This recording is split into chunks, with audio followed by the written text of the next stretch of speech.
papa, salut les mamans. Tout de suite, j'ai envie de vous présenter mon futur copain. Il s'agit de Meep. Meep, c'est un robot de la marque Silverlit qui s'adresse aux 8 ans et plus, qui a obtenu le Grand Prix du jouet de 2014. Alors, qu'est-ce qu'est supposé faire Meep? Il paraît qu'il est capable de danser, d'éviter les obstacles, de reconnaître les gestes de la main, de soulever sur un plateau une multitude d'objets et de faire plein d'autres choses encore. Mais je vous propose tout de suite d'ouvrir la boîte et de découvrir ce jouet ensemble.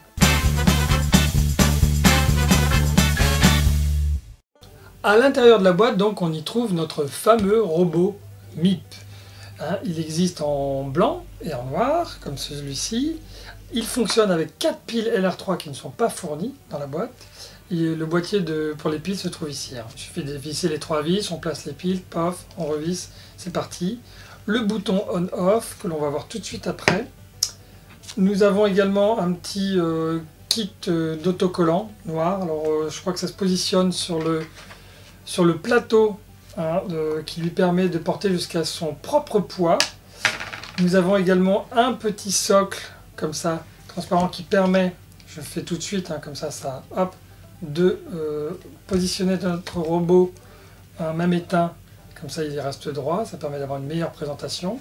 On a un manuel d'utilisation avec plein de choses à l'intérieur, parce qu'il y a plein de choses à faire avec ce robot Meep. Et une petite fiche en fait récapitulative qui résume un peu toutes les fonctions utiles pour ce robot. Évidemment, vous en avez peut-être déjà entendu parler, ce robot peut se piloter grâce à un smartphone, iPhone ou Android. Vous téléchargez une application et il va démultiplier les possibilités de ce robot. Alors là, on ne va pas le voir aujourd'hui parce que ça prendrait beaucoup de temps. Je vous laisse le soin de regarder ça chez vous. Mais je vous propose tout de suite de passer à la démonstration de ce robot.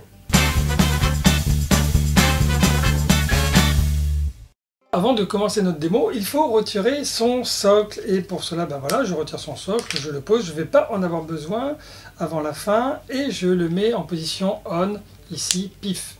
Voilà. Alors là, il s'allume, il fait blip. Avec son petit... Il est en bleu, mode par défaut. Et voilà, en le tenant, comme ça, il fait blip. Il dit bon. Voilà, ça veut dire qu'il est donc prêt à rester debout tout seul. C'est magique, c'est génial. Rien que ça, déjà, ça vaut le coup. D'avoir ce petit robot. Alors on va essayer donc le mode par défaut qui est de le faire avancer ou reculer. Alors je ne maîtrise pas du tout encore, mais on va voir déjà ce qu'il peut faire. Alors pour avancer, il est supposé me suivre comme ça. Oui, hop, et là je l'arrête. Et là, alors je vais essayer de le refaire reculer. Voilà. Bon, et là peut-être de le faire tourner. Non? Tu veux tourner? Non, il ne veut pas tourner? Ah oui. Ok. Voilà, formidable. Bon, enfin là ça marche, donc c'est top.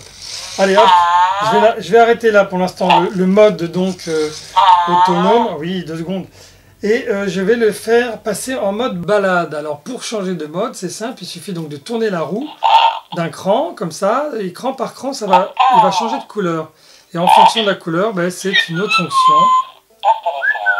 Moi, ça m'évoque un peu la balade. Donc je vais le laisser, je vais lui placer quand même 1 ou 2 obstacles. Sachez que quand il va se promener, il va repérer les obstacles, il va les étudier, et il va éviter de repasser 2 fois par le même endroit. En fait, il va établir sa carte interne de l'espace dans lequel il va évoluer. Donc là, je vais peut-être lâcher trop tard pour le coup. Il ne sait pas quand il doit partir. Alors, toc, hox, voilà, c'est parti. Voilà. Voilà, bon, je vais par là. Là, il y a un obstacle. Voilà. Voilà. Et une fois qu'il aura repéré tout ça, il pourra évoluer tranquillement sans se recogner dessus normalement. Et là, il s'écarte plus. Il veut vraiment passer, il a vraiment envie de se promener, il a envie de se dégourdir les roues, comme on dit. Bon, allez hop, on va passer maintenant au mode danse. Parce qu'il existe également en autonomie le mode danse. Danse, il va danser sur sa propre musique. Mais également, si vous avez le smartphone, vous pouvez le faire danser sur les musiques de votre répertoire. Pour régler le mode danse, ben, c'est comme les autres modes, il faut tourner la roue jusqu'à obtenir la bonne couleur qui est cette couleur-ci, une sorte de vert un peu, un verre d'eau. Hein. Alors je le laisse tout seul, tranquille.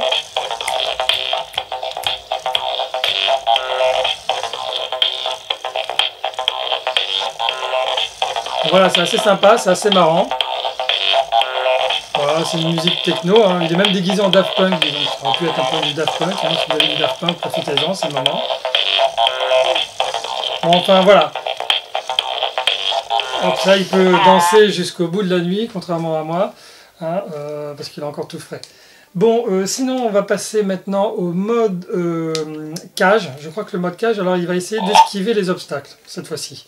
Il va essayer de se balader, moi je vais lui mettre la main devant, il va essayer de la, voilà, de la contourner. Ce genre de choses, je crois bien. Alors hop, pareil, là je tourne. Et là il dit encore, je crois que ça veut dire la cage en fait, hein, il dit la cage. Voilà. Alors là il va se balader, et là je vais... Hop, voilà, je l'empêche de... Oui, alors hop.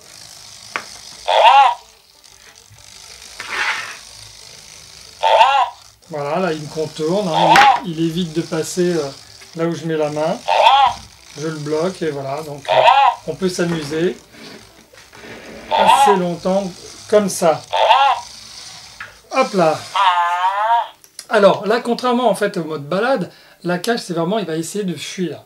Le mode balade, c'est il va d'abord refaire le repérage de son environnement pour pouvoir après se promener sans se prendre les murs, les coins et tout ça. C'est pas tout à fait la même chose. Ensuite, on va faire le mode empilement. Bah, pour ça, c'est simple. Hein. Je prends hop, le plateau que je vais fixer sur l'abdomen. Il faut rappeler quand même qu'il est capable, et là, bon, je vais tourner la roue jusqu'à obtenir la couleur rose. Mais il faut rappeler qu'il est capable quand même de porter jusqu'à son propre poids, ce qui n'est pas négligeable. C'est 380 grammes environ, hein, quelque chose comme ça. Alors, voilà, bah, je crois que c'est ça. C'est la couleur rose. Hein. Donc, je prends mes quelques cubes. Je vais en prendre deux. D'abord, je vais stabiliser. Voilà, hop, il est stable. Et là, oh bah, il est parti à fond les ballons avec le plateau. Voilà, là il tient. Voilà, là, reviens par ici. Alors je mets un cube. Alors je vais le tourner. Fais demi-tour, fais demi-tour. Voilà. Et là, vous voyez, il se met un peu en arrière comme ça, comme pour compenser le poids qu'il a sur le plateau. Alors je vais remettre là. Voilà, vous voyez, il se penche un peu plus en arrière pour compenser le poids. Voilà, bon, ben, je pense qu'on a fait le tour. Alors vous pourrez essayer, si vous voulez, je l'éteins là tout de suite, vous pourrez essayer chez vous si vous voulez de faire servir des verres à whisky, coca, soda, ce que vous voulez. Je ne suis pas sûr qu'ils parviennent quand même à le servir rempli à destination, mais bon, pourquoi pas. Voilà, donc on a fait le tour des principales fonctions par défaut de ce robot MIP. Il peut faire encore plein d'autres choses, apprendre, reproduire des mouvements. Tiens, je vais laisser tranquille 2 secondes. Tu veux bien? Tiens, je te laisse là comme ça, tu fais ton... Voilà, tranquillou. Il peut faire encore plein de choses, donc apprendre, reproduire des mouvements. Et si vous avez, donc je le rappelle, un smartphone iOS ou Android, vous pouvez télécharger l'application et ça décuplera les possibilités de votre robot MIP. Robot MIP, c'est de Silverlit, c'est pour les plus de 8 ans. Et si vous voulez voir d'autres démos, d'autres jouets, n'hésitez pas, c'est sur demojouet.com.